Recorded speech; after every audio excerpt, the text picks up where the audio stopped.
కొన్ని సంవత్సరాల క్రితం గొప్ప తెలివితేటలు, మంచి వివేకం కలిగిన ఓ రాజు ఉండేవాడు. ఈ రాజు మంచితనం గురించి ఇతర రాజ్యాలకు కూడా ప్రాకడంతో అనేక కళలలో ఆరితేరిన కళాకారులు రాజ్యానికి వచ్చేవారు. వారు రాజు మెప్పును పొందటమే గాకుండా పారితోషికాన్ని కూడా పొందేవారు. ఇలా వచ్చే వారిలో కొంతమంది తమ తెలివితేటలను ప్రదర్శించి రాజు వివేకాన్ని కూడా పరీక్షించేవారు. ఇలా ఉంటే ఒకరోజు ఒక కళాకారుడు రాజు దర్బారుకు వచ్చాడు. అతడు తాను తయారు చేసిన 3 బొమ్మలను కూడా తనతో పాటు తీసుకొచ్చాడు. ఏమాత్రం తేడా లేకుండా ఉన్న ఆ 3 బొమ్మలను అతడు రాజు ముందు ఉంచుతూ వీటిని పరిశీలించి వాటిలో తేడాలను చెప్పాల్సిందిగా కోరాడు. కళాకారుడి మాటలు విన్న రాజు ఆ 3 బొమ్మలను చేత్తో పట్టుకుని తదేకంగా పరిశీలించాడు. ఆ 3 బొమ్మలు ఒకే ఎత్తు, బరువు ఉండటం, అన్నింటి పోలికలు ఒకేలా ఉండటం లాంటి వాటిని రాజు గమనించాడు. అలా పరిశీలిస్తున్నప్పుడు ఒక బొమ్మ 2 చెవులలో రంధ్రమున్న సంగతిని గుర్తించాడు. ఒక సుదిని రంధ్రాలున్న బొమ్మ చెవిలో ఒకవైపు ఉంచి ఆ బొమ్మను కదిలించగా సుది మరో చెవి నుండి సునాయాసంగా బయటకు వచ్చింది. అలాగే మరో బొమ్మ చెవిలో నోట్లో రంధ్రాలుండటాన్ని గమనించిన రాజు వెంటనే సూదిని చెవిలో దూర్చగా సూది నోటిగుండా బయటకు వచ్చేసింది. ఇక 3వ బొమ్మకు ఒక్క చెవిలో తప్ప మరెక్కడా రంధ్రం లేకపోవడాన్ని రాజు గమనించి సూదిని చెవిలో దూర్చగా అది బయటకు రాకుండా లోపలే ఉండిపోయింది. గంభీరంగా ఆలోచించిన రాజు కాసేపటి తరువాత కళాకారుణ్ణి ఉద్దేశించి, "మీరు చాలా తెలివైనవారు" అంటూ మెచ్చుకున్నాడు. ఆ కళాకారుడు 3 బొమ్మల ఉన్న తేడాలను గురించి మాట్లాడుతూ అవి 3 రకాలైన స్నేహితులకు పోలికలని వర్ణించటం మొదలెట్టాడు. ఇందులో మొదటి బొమ్మ మనకున్న చెడ్డ స్నేహితుడి గురించి చెబుతుంది. మీరు మీ కష్టాలను, బాధలను వినిపిస్తే అతడు అన్నింటిని వింటున్నట్టు నటించి ఆ చెవితో విని ఈ చెవితో వదిలేస్తాడు. ఇక రెండోవాడు మన రహస్యాలను చెప్పినప్పుడు సానుభూతిగా వింటాడే గాని ఇతరులకు వాటిని చేరవేస్తాడు, కాబట్టి ఇతను ప్రమాదకరమైనవాడు. మూడోవాడి గురించి చెప్పుకుంటే మనం చెప్పే మాటలను ఓపికగా వినటమే గాకుండా రహస్యాలను కూడా తనలోనే భద్రంగా దాచుకుంటాడు. ఎంత కష్టమొచ్చినా సరే వాటిని బట్టబయలు చేయడు. కాబట్టి 3వ బొమ్మ ఉత్తమ స్నేహితుడికి ప్రతిరూపం అంటూ కళాకారుడు ముగించాడు. అంతా తదేకంగా విన్న రాజుగారు కళాకారుడి తెలివితేటలకు మెచ్చుకుని అభినందించడమే గాకుండా కానుకలు సమర్పించాడు. కాబట్టి మీరు కూడా పైన చెప్పిన మొదటి 2 రకాల స్నేహితుల విషయంలో జాగ్రత్తగా ఉంటారు కదూ. ఒకానొక ఊర్లో శివాలయం ఒకటి ఉండేది. ఆ ఆలయ ప్రాంగణంలో పెద్ద పాము పుట్ట, అందులో 2 త్రాచుపాములు కూడా ఉండేవి. గుడికి వచ్చిన భక్తులు గుడ్లు, పాలు ఆ పుట్టలోకి జారవిడుస్తుండేవారు. వాటితో కడుపు నింపుకుంటూ కాలం వెళ్లదీస్తున్న పాములు రాత్రులు మాత్రం బయట సంచరించేవి. కాలం ఇలా నడుస్తుండగా ఓ రోజు పెద్దగాలి, వాన రావడంతో ఆ పుట్టలోకి నీళ్లు చేరాయి. దీంతో అందులో ఉండలేని ఆ పాములు బయటకు వచ్చి శివుని గుడిలో ఆ రాత్రికి తలదాచుకున్నాయి. మర్నాడు ఉదయాన్నే పుట్టలోకి వెళదామంటే నీళ్లు, ఊర్లోకి వెళ్తే జనాలు చంపేస్తారన్న భయంతో పాములు ఆలోచనలో పడ్డాయి. తరువాత అవి శివుడి విగ్రహం వెనకవైపు ఉండటమే క్షేమకరమని భావించి కదలకుండా మెదలకుండా పడుకుండిపోయాయి. ఎండ రావడంతో జనాలు నెమ్మదిగా గుడికి రావడం ప్రారంభించారు. ఎప్పటిలాగే శివుడిని దర్శించుకుని పాలు, పళ్ళు పుట్టలో వేసి వెళ్తున్నారు. మధ్యాహ్నం సమయానికి పూజారి గుడి కట్టేసి వెళ్లటంతో అప్పటికే ఆకలితో దహించుకుపోతున్న ఆ పాములు 2 మెల్లగా పుట్టవైపు వెళ్లడానికి బయలుదేరాయి. ఇదే సమయంలో ఓ కోతి పుట్ట దగ్గర కూర్చుని భక్తులు జారవిడిచిన గుడ్లు, పళ్లను తీసుకుని తింటోంది. అసలే ఆకలితో ఉన్న పాములకు ఆ దృశ్యం కంటబడేసరికి ఎక్కడలేని కోపంతో కోతిపై దండెత్తేందుకు సిద్ధపడ్డాయి. అయితే దీన్ని గమనించని కోతి తన పని తాను చేసుకుపోతోంది. కోతిమీదకు విరుచుకుపడ్డ పాములు తమ విషపు కోరలతో బలంగా కాటువేశాయి. దీంతో ఆ కోతి విలవిలా తన్నుకుంటూ చనిపోయింది. అదే క్షణంలో ఆడుకునేందుకు వచ్చిన కొంతమంది పిల్లలు ఆ దృశ్యాన్ని చూసి కోతిని పాములు అన్యాయంగా చంపివేశాయని భావించి వాటిని రాళ్లతో కొట్టి చంపేశారు. అనవసరమైన ఆవేశానికి పోయి కోతిని ఉత్తి పుణ్యానికి చంపివేసిన పాములు చివరికి తమ ప్రాణాలను కూడా పోగొట్టుకున్నాయి. కాబట్టి ఆవేశం అనర్థానికి మూలం. కాబట్టి ఆవేశాన్ని అదుపులో ఉంచుకోవాలి. ఆవేశాన్ని అదుపులో ఉంచుకున్నవాడే బలవంతుడు, గుణవంతుడు, ధనవంతుడు అవుతాడన్న విషయాన్ని గుర్తు పెట్టుకుంటారు కదూ. సోమయ్య అనే అతను నరసాపురం అనే ఊర్లో ఓ చిన్న రైతు. అతడికి కొన్ని ఎడ్లు, గేదెలు, మేకలు ఉన్నాయి. ఎడ్లు, గేదెలతో అతడు పొలం పనులు చేసుకుంటూ ఉండేవాడు.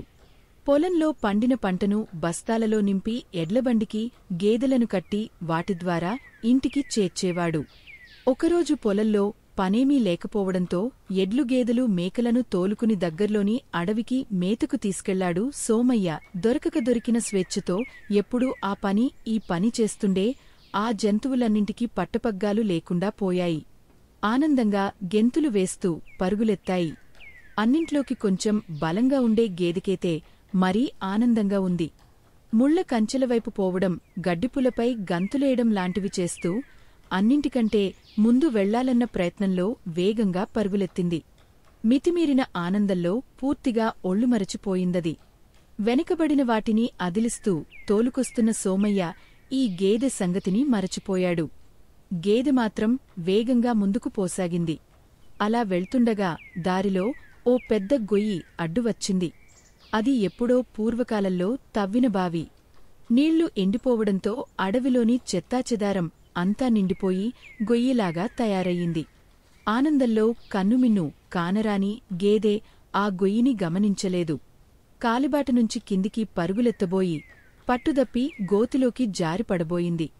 ఇంతలో కాస్త ముందుకు వచ్చి పరిస్థితిని గమనించిన సోమయ్య పరుగెత్తుకొచ్చి గోతిలోకి జారిపోబోతున్న గేదె తోకను పట్టుకుని ఆపబోయాడు. అయితే బాగా బలిష్టంగా ఉన్న ఆ గేదె తోకను పట్టుకున్న సోమయ్య దాని బరువును ఏమాత్రం ఆపలేకపోయాడు. ఫలితంగా గేదె తోక అతడి చేతిలోంచి జారిపోయింది. దాంతో గేదె పట్టుదప్పి నూతిలో పడిపోయింది. అడవిలో సాయం చేసేవారు ఎవరూ కానరాకపోవడంతో సోమయ్య ఆ గేదెను వదిలేసి మిగతా వాటితో ఇంటిదారి పట్టాడు. కాబట్టి మితిమీరిన స్వేచ్ఛ వల్ల ప్రమాదకర పరిస్థితులు ఎదురవుతాయని ఈ కథ ద్వారా మీకు అర్థమయ్యింది కదూ. రామాపురం అనే పల్లెటూర్లో జోగయ్య అనే రైతు ఉన్నాడు. భార్య, పిల్లలతో చూడముచ్చటైన కుటుంబం అతడిది. అతడికి రాము అనే 10 ఏళ్ల కొడుకు, భాగ్య అనే 5 ఏళ్ల కూతురు అంటే పంచప్రాణాలు. తనకున్న కొంత పొలంలో వ్యవసాయం చేసే జోగయ్య చిన్నపాటి గొర్రెల మందను కూడా పెంచుతుండేవాడు. ఒకరోజు పొలం పని చేసే కూలీలతో పొలానికి వెళ్తూ పాటు గొర్రెల మందని తోలుకుని పొలానికి వెళ్లాడు జోగయ్య. అంతేగాకుండా తాను పొలం పనులు చూసుంటుంటే గొర్రెలకు కాపలా ఉంటాడని కొడుకును కూడా పొలానికి తీసుకువచ్చాడు. నాయనా రాము, నేను పక్కనే కూలీలతో పొలం పని చేయిస్తూ ఉంటాను. నువ్వు గొర్రెల మందను జాగ్రత్తగా గమనిస్తూ ఉండు అని చెప్పాడు జోగయ్య. కాని ఇక్కడకు అప్పుడప్పుడు పెద్ద పులి వస్తూ ఉంటుంది కాబట్టి చాలా జాగ్రత్తగా ఉండాలని హెచ్చరికగా చెప్పాడు. ఒకవేళ పులి వచ్చినట్లయితే గట్టిగా కేకలు వేయమని చెప్పి కూలీలతో పనులు చేయించటంలో మునిగిపోయాడు జోగయ్య. అసలే ఆకతాయి కుర్రాడైన రాము తండ్రిని ఆటపట్టించాలని అనుకున్నాడు. అనుకున్నదే తడవుగా నాన్నా నాన్నా పెద్ద పులి వచ్చింది అంటూ పెద్దగా అరిచాడు. నిజంగానే పులి వచ్చిందేమో అనుకున్న జోగయ్య కూలీలతో కలిసి పెద్ద పెద్ద కర్రలు, గడపారలతో పరుగు పరుగున వచ్చాడు. ఇది చూసిన రాము, నాన్నా పులి లేదు, ఏమీ లేదు, ఊరికే మిమ్మల్ని ఆటపట్టించాలని కేకలు వేశానని చెప్పాడు. దీంతో కోప్పడిన జోగయ్య ఇలాంటి పని ఇంకెప్పుడు చేయవద్దని రాముని హెచ్చరించి కూలీలతో కలిసి వెళ్లిపోయాడు. మరికొంతసేపు కిమ్మనకుండా ఉన్న రాము మళ్లీ నాన్నా నాన్నా పెద్ద పులి వచ్చింది అంటూ కేకలు వేశాడు. ఈసారి కూడా నిజమేననుకున్న జోగయ్య కర్రలు, గడపారలతో ఉరికి వచ్చాడు. అయితే ఈసారి కూడా ఆటపట్టించేందుకే కేకలు వేశానని రాము చెప్పడంతో చెంప పగులగొట్టిన జోగయ్య కోపంగా వెళ్లిపోయాడు. రాము బాధతో ఏడుస్తూ కూర్చుని గొర్రెలవైపు చూస్తుంటే నిజంగానే పులి వచ్చింది. నాన్నా నాన్నా, ఈసారి నిజంగానే పెద్ద పులి వచ్చింది అంటూ గట్టిగా కేకలు వేస్తూ అరచి చెప్పాడు. ఎంత అరచి చెప్పినప్పటికీ జోగయ్య, కూలిపనివాళ్లు ఎవరు కూడా రాము మాటలను పట్టించుకోలేదు. ఈసారి కూడా మళ్లీ అబద్ధాలు చెబుతున్నాడని అనుకున్న వారందరూ ఊరకుండిపోయారు. ఈలోపు గొర్రెల మందలో జొరబడ్డ పెద్దపులి గొర్రెపిల్లను ఒకదానిని మెడకరచి ఈడ్చుకుని వెళ్లిపోయింది. జరుగుతున్న దాన్ని బిక్కచచ్చిపోయి చూస్తున్న రాము భయంతో వణకసాగాడు. ఏదో వేళాకోళానికి, నవ్వులాట కోసం చిన్న అబద్ధం చెబితే అది నిజంగానే నిజమైందని మనసులోనే అనుకున్న రాము బాధతో ఏడ్వసాగాడు. ఇంకెప్పుడు వేళాకోళానికి కూడా అబద్ధం చెప్పకూడదని గట్టిగా నిర్ణయించుకున్నాడు. కాబట్టి హాస్యానికైనా అబద్ధం ఆడరాదు అనే గొప్ప సత్యాన్ని, నీతిని ఈ రాము కథ ద్వారా తెలుసుకున్నాం. సీతమ్మధార అనే ఊర్లో రాము అనే కుర్రాడు ఉండేవాడు. అతడు చాలా బద్ధకస్తుడు. ప్రతి పని సులభంగా అయిపోవాలని ఆశించేవాడు. కష్టమైన పనంటే చాలా ఇబ్బందిగా ఫీలయ్యేవాడు. ఒకరోజు ఆ ఊర్లో ఉండే ఒక పండితుడికి రాము ఎదురయ్యాడు. రాములో మార్పు వస్తుందేమోనని పరీక్షించేందుకు అతడు ఇలా అన్నాడు: నువ్వు ధనవంతుడిగా మారేందుకు ఓ మార్గముంది. ఈ ఊరి పశ్చిమ దిశలో రావి చెట్టుకు కుడివైపు 10 అడుగుల దూరంలో గొయ్యి తవ్వితే బంగారు నగలు దొరుకుతాయి అని చెప్పి వెళ్ళిపోయాడు ఆ పండితుడు. బంగారు నగల కోసం ఎంత లోతు తవ్వాల్సి ఉంటుందో ఏమో, ఒకవేళ తవ్వినా అక్కడ నిజంగా బంగారం లేకపోతే వృధా శ్రమ కదా అనుకుంటూ రాము కూడా అక్కడ్నించి వెళ్ళిపోయాడు. ప్రతి పనిని రాము ఇలాగే ఏదో ఒక సాకు చెప్పి తప్పించుకునేవాడు. కొంతకాలానికి ఆ ఊర్లో కరువు వచ్చింది. తాగేందుకు నీరు లేక పశువులు, ప్రజలు చాలా ఇబ్బంది పడాల్సి వచ్చింది. బావి తవ్వుదామని ఎంతమంది ప్రయత్నించినా చుక్క నీరు కూడా పడలేదు. ఆ సమయంలో రాముకు హఠాత్తుగా పండితుడు చెప్పిన మాటలు గుర్తుకొచ్చాయి. పండితుడు చెప్పినట్లుగా బంగారు నగలు గనుక దొరికితే వాటిని తీసుకెళ్లి ఎక్కడైనా సరే హాయిగా బ్రతికేయచ్చు అని మనసులో అనుకున్నాడు రాము. వెంటనే ఓ పలుగు పార తీసుకుని ఈశాన్య దిశలో రావి చెట్టు దగ్గర తవ్వడం మొదలుపెట్టాడు. ఎంత తవ్వినా నగల జాడ కనిపించలేదు.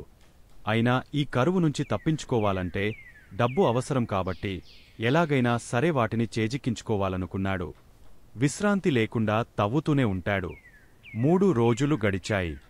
4వ రోజు ఉదయాన్నే రాము కాళ్లకి నీటి చెమ్మ తగిలింది. కొద్దిసేపటికి నీరు ఊరడం ప్రారంభమైంది.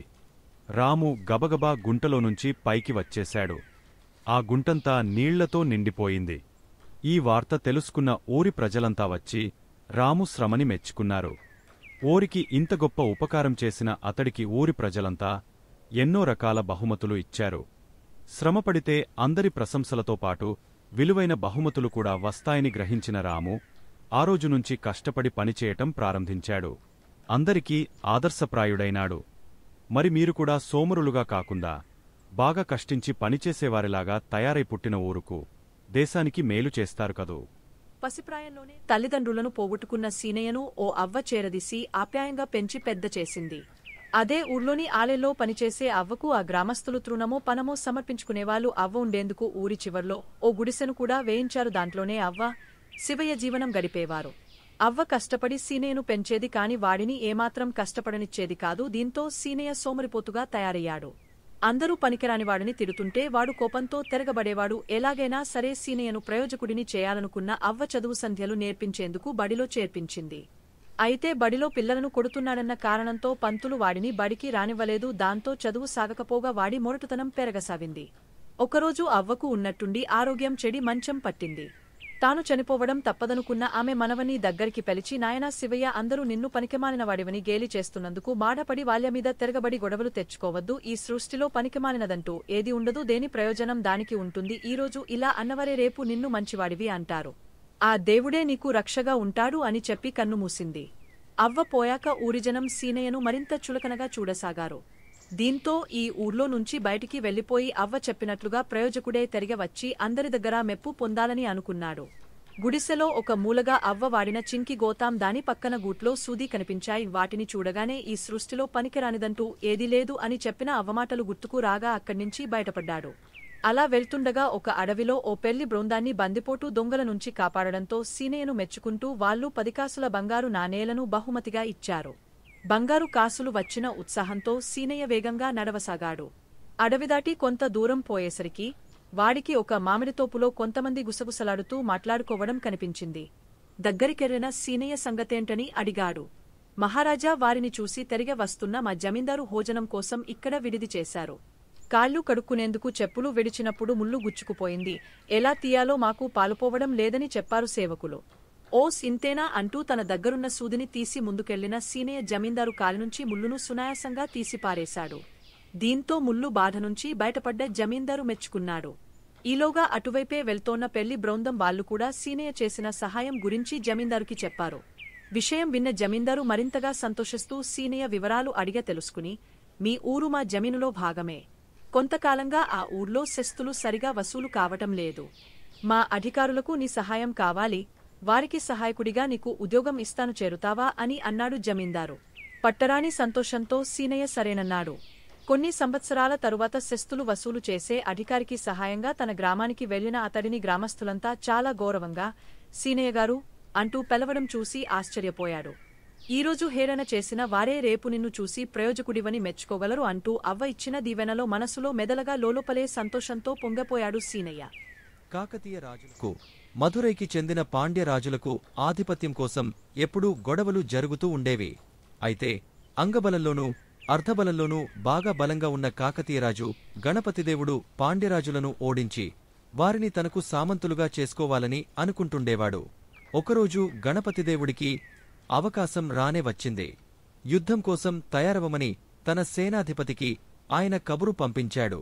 అయితే అప్పటికే అనేక యుద్ధాలు చేసి అలసిపోయి ఉన్న సైనికులు అందుకు సన్నద్ధంగా లేరని రాజుకు చెప్పాడు సేనాధిపతి. ఇలాంటి సమయంలో యుద్ధానికి వెళితే అపజయం పాలవాల్సి వస్తుందేమోనన్న అనుమానాన్ని కూడా ఆయన వ్యక్తం చేశాడు. అయితే పాండ్యరాజులను ఓడించేందుకు మంచి అవకాశం ఇప్పుడే వచ్చిందని, దీన్ని పోగొట్టుకోదలుచుకోలేదని చెప్పిన గణపతిదేవుడు యుద్ధానికి ఖచ్చితంగా వెళ్లాల్సిందేనని ఆజ్ఞాపించాడు. ఇలాగైతే తాము లొంగిపోవటం ఖాయమని, రాజుకు అవమానం జరుగక తప్పదనుకుంటూ సైన్యం సేనాధిపతి వెంట యుద్ధానికి బయలుదేరింది. సేనాధిపతి సైన్యంతో కలిసి యుద్ధానికి బయలుదేరిన గణపతిదేవుడు దారిలో సైనికులు వాళ్లలో వాళ్లు గుసగుసలాడుకోవటం గమనించాడు. గెలుపు సాధించే నమ్మకం సైనికులు ఎవరిలోనూ లేదని గ్రహించిన ఆయన వారిలో ఆత్మవిశ్వాసం కలిగించే ఉద్దేశ్యంతో ఒక అమ్మవారి ఆలయం ఎదుట గుర్రాన్ని ఆపాడు. గుడి లోపలికి వెళ్లి అమ్మవారికి నమస్కరించి బయటకు వచ్చిన రాజు, ఇప్పటికే అలసిపోయి ఉన్న మీరు ఈ యుద్ధంలో గెలవలేమని అనుకుంటున్నారు కదూ, ఈ విషయంలో అమ్మవారి సంకల్పం ఎలా ఉందో తెలుసుకుందాం రండి అంటూ పిలిచాడు. ఒక నాణెము తీసి చూపించి, బొమ్మ బొరుసు వేస్తాను, నాణెముపై గల రాజముద్రిక పడిందంటే అమ్మవారు మనల్ని దీవించినట్లే, విజయం మనదే, అదే బొరుసు పడితే మనం వెనక్కి వెళ్లిపోదాం అంటూ నాణెంపైకి ఎగురవేశాడు. అంతే, నాణంపై రాజముద్రిక కనిపించింది. నాణెముపై రాజముద్రిక కనిపించగానే సైనికులలో ఒక్కసారిగా ఉత్సాహము ఊరకలు వేసి గంగా ప్రవాహంలా సైన్యము ముందుకు సాగింది. గెలుపు తమదేననే ఆత్మవిశ్వాసంతో శత్రు సైనికులను చీల్చి చెండాడారు. రాజు గణపతిదేవుడు మధురై పాండ్యరాజులతో తలపడి వారిని చిత్తుగా ఓడించి వారి మిత్రరాజు కొప్పెరుజంగను తనకు దాసోహమయ్యేటట్లు చేసుకున్నాడు. యుద్ధంలో విజయానంతరం సైనికులంతా సంతోషంలో మునిగి ఉండగా రాజు వద్దకు వచ్చిన సేనాధిపతి యుద్ధానికి సంసిద్ధంగా లేని సైన్యం చేతనే యుద్ధం చేయించి విజయం సాధించడం ఆశ్చర్యంగా ఉంది ప్రభూ అని అన్నాడు. అప్పుడు గణపతిదేవుడు నవ్వుతూ తాను అమ్మవారి గుడి దగ్గర వేసిన బొమ్మ బొరుసు వెండి నాణేన్ని చూపించాడు.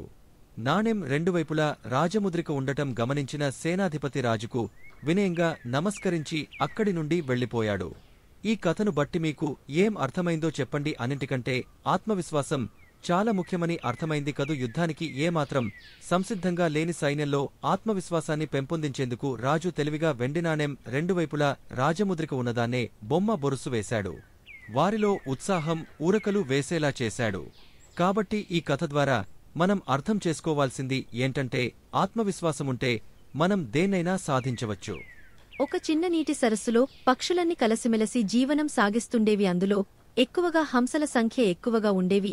ఓ ఎండాకాలంలో ఆ సరస్సులో నీరు తక్కువ అవడంతో బాతులన్నీ వలస వెళ్లిపోయాయి. అందులో ఒక్క నల్లని బాతు మాత్రం అక్కడే హంసలతో పాటు ఉండిపోయింది. హంసల్లో పెద్ద వయసు కలిగినవి తమ పిల్లలతో పాటు ఈ నల్లబాతు పిల్లను కూడా చేరదీసి తమతోనే ఉంచుకోసాగాయి. ఇది నచ్చని చిన్న వయసు హంసలన్నీ బాతు పిల్లను ఏడిపించేవి. తమతో ఉండవద్దని, నువ్వు అందంగా ఉండవు, మేము చూడు ఎంత తెల్లగా ఉన్నామో అంటూ మాటలతో గాయపర్చేవి. వీటన్నింటినీ మౌనంగా భరించిన నల్ల బాతుపిల్ల ప్రతిరోజూ గట్టుపైన కూర్చుని బాగా ఏడ్చేది. ఎన్ని రోజులు గడుస్తున్నా చిన్న హంస పిల్లలు ఏవీ దాన్ని దగ్గరకు రానియలేదు. దీంతో ఆ బాధ భరించలేని నల్లబాతు అక్కడ్నించి దూరంగా వెళ్లిపోయి ఒక చిన్న చెరువులో ఉండిపోయింది. అక్కడ దాన్ని ఎవరూ ఏడిపించేవారు లేకపోవడంతో సంతోషంగా రోజులు వెళ్లదీయసాగింది. అయితే చిన్న హంసలు తనను దగ్గరికి రానియకపోయినా బిడ్డకంటే ఎక్కువగా చూసుకున్న తల్లి హంసలను ఒకసారైనా చూసి రావాలన్న కోరిక కలిగింది నల్లబాతుకు. ఇంకేముంది అనుకున్న వెంటనే సొంత గూటికి బయలుదేరింది. అక్కడికి వెళ్లిన నల్లబాతు ఆశ్చర్యంతో నోరెళ్లబెట్టింది. ఎందుకంటే తనతోటి వయస్సున్న చిన్న హంసలన్నీ పెద్ద హంసలైపోయాయి. తననే ఆశ్చర్యంగా అవి చూస్తుండటంతో మీరందరూ నన్ను దగ్గరికి రానియని నల్లబాతును నేనండా గుర్తు పట్టారా అని వాటిని ప్రశ్నించింది. మీరు ఏడిపిస్తున్నారని వెళ్ళిపోయాను, మిమ్మల్ని చూడాలన్న ఆశతో మళ్లీ తిరిగి వచ్చాను అని చెప్పింది. వెంటనే హంసలకు నల్లబాతు గుర్తువచ్చి నోరు మెదపకుండా ఉండిపోయాయి. ఇంతలో తల్లి హంసలు దీన్నంతా చూసి నల్లబాతును అక్కున చేర్చుకుని, ఎందుకు వెళ్ళిపోయావు, ఎలా ఉన్నావంటూ కుశల ప్రశ్నలు వేసి నల్లబాతును దగ్గరికి తీసుకున్నాయి. దీన్ని చూసి ఈర్ష్యతో వెళ్ళిపోతున్న పెద్దవైన హంసపిల్లలను తల్లి హంసలు పిలిచి చీవాట్లు పెట్టాయి. మీరంతా బయటకు కనిపించే అందాన్నే చూస్తున్నారు, మనసును చూడటం లేదు. రంగు నల్లనైనప్పటికీ బాతుకు మనమందరమంటే ఎంతో ప్రేమ. మనం మర్చిపోయినప్పటికీ మనల్ని గుర్తుపెట్టుకుని అంత దూరం నుంచి వెతుక్కుంటూ వచ్చింది. అలాంటిదాన్ని బాధపెట్టడం మంచిది కాదు. ఇప్పుడు మీరు చిన్నపిల్లలు కాదు, పెద్దవాళ్లు అయినారు, మంచి చెడ్డలు ఆలోచించాలంటూ బుద్ధి చెప్పాయి తల్లి హంసలు. దీంతో చేసిన తప్పును తెలుసుకున్న హంస పిల్లలు తమను మన్నించమని నల్లబాతును కోరాయి. నల్లబాతు సంతోషంగా వాటిని స్వీకరించటంతో ఆనందంగా నీళ్లలోకి గంతులు వేసుకుంటూ చేపలు పట్టేందుకు వెళ్లిపోయాయి. ఇక అప్పటినుంచి అవన్నీ కలసిమెలసి ఐకమత్యంతో సంతోషంగా జీవనం గడపసాగాయి. జోగయ్య అనే రైతు ఉన్నాడు. భార్య పిల్లలతో చూడముచ్చటైన కుటుంబం అతడిది. అతడికి రాము అనే 10 ఏళ్ల కొడుకు, భాగ్య అనే 5 ఏళ్ల కూతురు. అంటే పంచప్రాణాలు తనకున్న కొంత పొలంలో వ్యవసాయం చేసే జోగయ్య చిన్నపాటి గొర్రెల మందను కూడా పెంచుతుండేవాడు. ఒకరోజు పొలం పని చేసే కూలీలతో పొలానికి వెళ్తూ పాటు గొర్రెల మందని తోలుకుని పొలానికి వెళ్లాడు జోగయ్య. అంతేగాకుండా తాను పొలం పనులు చూసుంటుంటే గొర్రెలకు కాపలా ఉంటాడని కొడుకును కూడా పొలానికి తీసుకువచ్చాడు. నాయనా రాము, నేను పక్కనే కూలీలతో పొలం పని చేయిస్తూ ఉంటాను, నువ్వు గొర్రెల మందను జాగ్రత్తగా గమనిస్తూ ఉండు అని చెప్పాడు జోగయ్య. కాని ఇక్కడకు అప్పుడప్పుడు పెద్ద పులి వస్తూ ఉంటుంది కాబట్టి చాలా జాగ్రత్తగా ఉండాలని హెచ్చరికగా చెప్పాడు. ఒకవేళ పులి వచ్చినట్లయితే గట్టిగా కేకలు వేయమని చెప్పి కూలీలతో పనులు చేయించటంలో మునిగిపోయాడు జోగయ్య. అసలే ఆకతాయి కుర్రాడైన రాము తండ్రిని ఆటపట్టించాలని అనుకున్నాడు. అనుకున్నదే తడవుగా నాన్న పెద్ద పులి వచ్చింది అంటూ పెద్దగా అరిచాడు. నిజంగానే పులి వచ్చిందేమో అనుకున్న జోగయ్య కూలీలతో కలిసి పెద్ద పెద్ద కర్రలు గడపారలతో పరుగున వచ్చాడు. ఇది చూసిన రాము, నాన్న పులి లేదు, ఏమీ లేదు, ఊరికే మిమ్మల్ని ఆటపట్టించాలని కేకలు వేశానని చెప్పాడు. దీంతో కోప్పడిన జోగయ్య ఇలాంటి పని ఇంకెప్పుడు చేయవద్దని రాముని హెచ్చరించి కూలీలతో కలిసి వెళ్లిపోయాడు. మరికొంతసేపు కిమ్మనకుండా ఉన్న రాము మళ్లీ నాన్న పెద్ద పులి వచ్చింది అంటూ కేకలు వేశాడు. ఈసారి కూడా నిజమేననుకున్న జోగయ్య కర్రలు గడపారలతో ఊరికి వచ్చాడు. అయితే ఈసారి కూడా ఆటపట్టించేందుకే కేకలు వేశానని రాము చెప్పడంతో చెంప పగులగట్టిన జోగయ్య కోపంగా వెళ్లిపోయాడు. రాము బాధతో ఏడుస్తూ కూర్చుని గొర్రెలవైపు చూస్తుంటే నిజంగానే పులి వచ్చింది, నాన్న ఈసారి నిజంగానే పెద్ద పులి వచ్చింది అంటూ గట్టిగా కేకలు వేస్తూ అరచి చెప్పాడు. ఎంత అరచి చెప్పినప్పటికీ జోగయ్య కూలిపనివాళ్లు ఎవరు కూడా రాము మాటలను పట్టించుకోలేదు. ఈసారి కూడా మళ్లీ అబద్ధాలు చెబుతున్నాడని అనుకున్న వారందరూ ఊరకుండిపోయారు. ఈలోపు గొర్రెల మందలో జొరబడ్డ పెద్దపులి గొర్రెపిల్లను ఒకదానిని మెడకరచి ఈడ్చుకుని వెళ్లిపోయింది. జరుగుతున్నదాన్ని బిక్కచచ్చిపోయి చూస్తున్న రాము భయంతో వనకసాగాడు. ఏదో వేళాకోళానికి నవ్వులాట కోసం చిన్న అబద్ధం చెబితే అది నిజంగానే నిజమైందని మనసులోనే అనుకున్న రాము బాధతో ఏడ్వసాగాడు. ఇంకెప్పుడు వేళాకోళానికి కూడా అబద్ధం చెప్పకూడదని గట్టిగా నిర్ణయించుకున్నాడు. కాబట్టి హాస్యానికైనా అబద్ధం ఆడరాదు అనే గొప్ప సత్యాన్ని, నీతిని ఈ రాము కథ ద్వారా తెలుసుకున్నాం. రాము అనే కుర్రాడు ఉండేవాడు. అతడు చాలా బద్ధకస్తుడు. ప్రతి పని సులభంగా అయిపోవాలని ఆశించేవాడు. కష్టమైన పనంటే చాలా ఇబ్బందిగా ఫీలయ్యేవాడు. ఒకరోజు ఆ ఊర్లో ఉండే ఒక పండితుడికి రాము ఎదురయ్యాడు. రాములో మార్పు వస్తుందేమోనని పరీక్షించేందుకు అతడు ఇలా అన్నాడు, నువ్వు ధనవంతుడిగా మారేందుకు ఓ మార్గం ఉంది. ఈ ఊరి పశ్చిమ దిశలో రావి చెట్టుకు కుడివైపు 10 అడుగుల దూరంలో గొయ్యి తవ్వితే బంగారు నగలు దొరుకుతాయి అని చెప్పి వెళ్లిపోయాడు ఆ పండితుడు. బంగారు నగల కోసం ఎంత లోతు తవ్వాల్సి ఉంటుందో ఏమో, ఒకవేళ తవ్వినా అక్కడ నిజంగా బంగారం లేకపోతే వృధా శ్రమ కదా అనుకుంటూ రాము కూడా అక్కడ్నించి వెళ్లిపోయాడు. ప్రతి పనిని రాము ఇలాగే ఏదో ఒక సాకు చెప్పి తప్పించుకునేవాడు. కొంతకాలానికి ఆ ఊర్లో కరువు వచ్చింది. తాగేందుకు నీరు లేక పశువులు, ప్రజలు చాలా ఇబ్బంది పడాల్సి వచ్చింది. బావి తవ్వుదామని ఎంతమంది ప్రయత్నించినా చుక్క నీరు కూడా పడలేదు. ఆ సమయంలో రామ్కు హయాత్తుగా పండితుడు చెప్పిన మాటలు గుర్తుకొచ్చాయి. పండితుడు చెప్పినట్లుగా బంగారు నగలు గనుక దొరికితే వాటిని తీసుకెళ్లి ఎక్కడైనా సరే హాయిగా బ్రతికేయచ్చు అని మనసులో అనుకున్నాడు. రాము వెంటనే ఓ పలుగు పార తీసుకుని ఈశాన్య దిశలో రావి చెట్టు దగ్గర తవ్వడం మొదలుపెట్టాడు. ఎంత తవ్వినా నగల జాడ కనిపించలేదు. అయినా ఈ కరువు నుంచి తప్పించుకోవాలంటే డబ్బు అవసరం కాబట్టి ఎలాగైనా సరే వాటిని చేజిక్కించుకోవాలనుకున్నాడు. విశ్రాంతి లేకుండా తవ్వుతూనే ఉంటాడు. 3 రోజులు గడిచాయి. 4వ రోజు ఉదయాన్నే రాము కాళ్లకి నీటిచెమ్మ తగిలింది. కొద్దిసేపటికి నీరు ఊరడం ప్రారంభమైంది. రాము గబగబా గుంటలోనుంచి పైకి వచ్చేశాడు. ఆ గుంటంతా నీళ్లతో నిండిపోయింది. ఈ వార్త తెలుసుకున్న ఊరి ప్రజలంతా వచ్చి రాము శ్రమని మెచ్చుకున్నారు. ఊరికి ఇంత గొప్ప ఉపకారం చేసిన అతడికి ఊరి ప్రజలంతా ఎన్నో రకాల బహుమతులు ఇచ్చారు. శ్రమపడితే అందరి ప్రశంసలతో పాటు విలువైన బహుమతులు కూడా వస్తాయని గ్రహించిన రాము ఆ రోజు నుంచి కష్టపడి పనిచేయటం ప్రారంభించాడు. అందరికీ ఆదర్శప్రాయుడైనాడు. మరి మీరు కూడా సోమరులుగా కాకుండా బాగా కష్టించి పనిచేసేవారిలాగా తయారై పుట్టిన ఊరుకు దేశానికి మేలు చేస్తారు కదూ.